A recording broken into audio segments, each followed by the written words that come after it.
Hello guys, hello water sign, hello Pisces, Scorpio and Cancer. Welcome dito sa aking channel. Alamin natin kung ano ang mensahe, kapalaran para sa araw na ito. General reading, daily tarot reading para sa lahat. Water sign, Pisces, Scorpio and Cancer. I hope na mag-resonate kayo dito. Okay, first card. Okay. Kung makikita mo dito, sinasabi ng baraha sa'yo na may mga posibleng mga mensahe or pwedeng mga message, chat, call, video call, or any kinds ng communication ang pwedeng natanggap mo for the past few days na pwedeng nagbigay sa'yo ng concern or pag-aalala. But today, or pwedeng regarding to sa money. Like yung mga issues regarding sa money problems mo, scarcity, may mga utang ka siguro, may mga kailangan kayong bayaran or nag-aalala sa pera nyo. Sinasabi ng baraha na siguro sa araw na ito, medyo magkakaroon ka ng relief, pakiramdam na relief.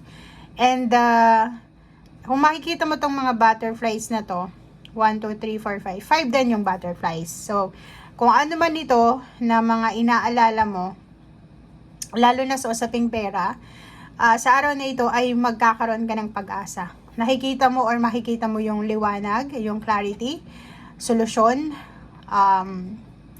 resolution, solution, answer sa kung ano man to na pinagdadaanan mong hindi masyadong maganda, especially kung ito ay tungkol sa pera. Okay, thank you.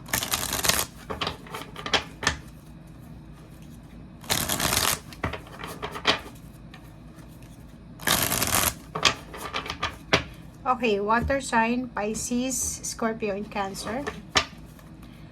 Ano pa ba? Okay, first card dito sa second deck is Temperance. And then, Seven of Pentacles. If ever may naghihintay sa inyo dito ng pera, like for example, naghihintay ka ng pera from your boss, or pwedeng may mga hinihintay kayo ditong salary, inheritance, or kung may mga binibenta kayo, sinasabi ng baraha sa inyo dito na kailangan mong maging mapasensya, maghintay, kasi on the way na siya. Kung makikita mo, papunta ka na doon sa liwanag eh. So, if ever man na like, kung makikita mo dito, may wini-wish ka, may pinagpipray ka, kailangan mong maghintay. Okay? Seven of Pentacles, iwasan natin yung maging impatient, guys. Kasi hindi yun makakatulong sa'yo. And iwasan mo din daw yung overthinking.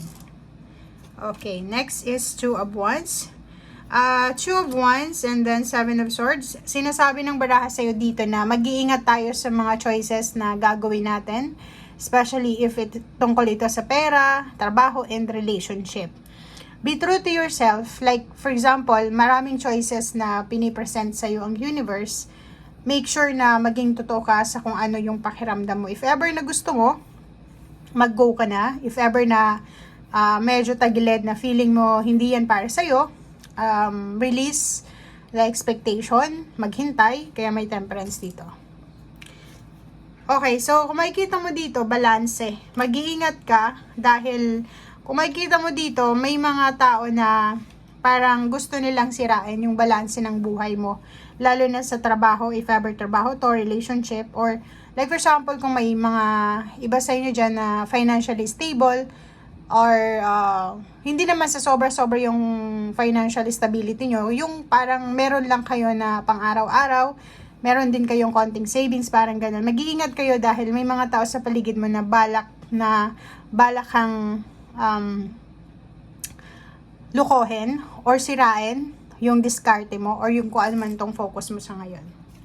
Okay, so Nine of Cups, sinasabi ng baraha sa'yo na sa araw na ito ay posibleng may mga good news or pwedeng may tungkol sa pagbubuntis or pwedeng, kung makikita mo dito, sobrang masaya, 'di ba? Maraming kailangan na i-celebrate or maraming dahilan para mag-celebrate ka sa araw na ito or sa linggong ito.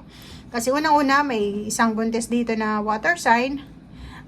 May pwedeng baby shower, gender reveal, mayroon ditong birthday celebration, weddings, or kung ano man to na celebration para sa buong family. Okay, next is Queen of Swords. Sinasabi ng Baraha dito na kailangan mong mag-focus sa kung ano ito na happiness, kung ano itong good vibes na posibleng isa-celebrate mo sa ngayon. So, if ever ang dami-daming celebration na gaganapin or maraming celebration ang gagawin ng mga water sign, Pisces, Scorpion, Cancer, doon lang daw kayo dapat mag-focus sa ngayon. Okay, so kung makikita mo dito, mag-iingat tayo doon sa mga temptation. Like, ang dami-dami kasing mga tao sa paligid mo na siguro may mga lihim na inggit or hindi sila masaya sa kung ano yung nangyayari sa buhay mo. So, make sure na mag-ingat ka sa kanila. Okay? Kasi, hindi mo alam kung anong mga tumatakbo sa isip nila. Six of Cups, nakikita natin dito na balanse ang relationship mo. Especially kung may anak ka, like babae, buntis ka, or kung ano man itong situation mo, sinasabi ng Baraha sa'yo dito na harmonious, peaceful, yung kung ano man ang relationship or commitment na mayroon ka. Ten of Pentacles, inheritance, money, lump sum of money, malaking sweldo, pwedeng nakikita natin dito na may paparating, 'di ba? So, if ever nag-i-expect ka ng malaking halagang pera, this January, siguro mga last third week ng January ay posibleng makatanggap ka ng pera siguro. Okay? So, yun yung sinasabi ng Baraha. Pwedeng galing ito sa kapatid mo, pwedeng galing ito sa magulang mo or sa anak mo or kung kanino man ito na family members. Three of Pentacles, sinasabi ng Baraha na may iba sa inyo dyan na posibleng makapag-isip na mag-aral, mag-seminar, magkaroon ng enhanced training or kung ano man to na gagawin nyo. Ito yung pwedeng magdala sa inyo ng financial strength. So, parang if ever na matagal ka na sa isang company or nagnenegosyo ka tapos feeling mo hindi nag-improve yung situation mo sa financial, may iba sa inyo ditong pag-aaralan kung ano yung pinaka-latest ngayon na business or para madagdagan yung credentials sa mga resume nyo. Nakikita natin dito na kung ano man itong gagawin mo, either seminar, training, pag-aaral, ito ay makakatulong sa'yo para mas tumaas pa yung sweldo mo or mas gumanda pa ang takbo ng buhay mo.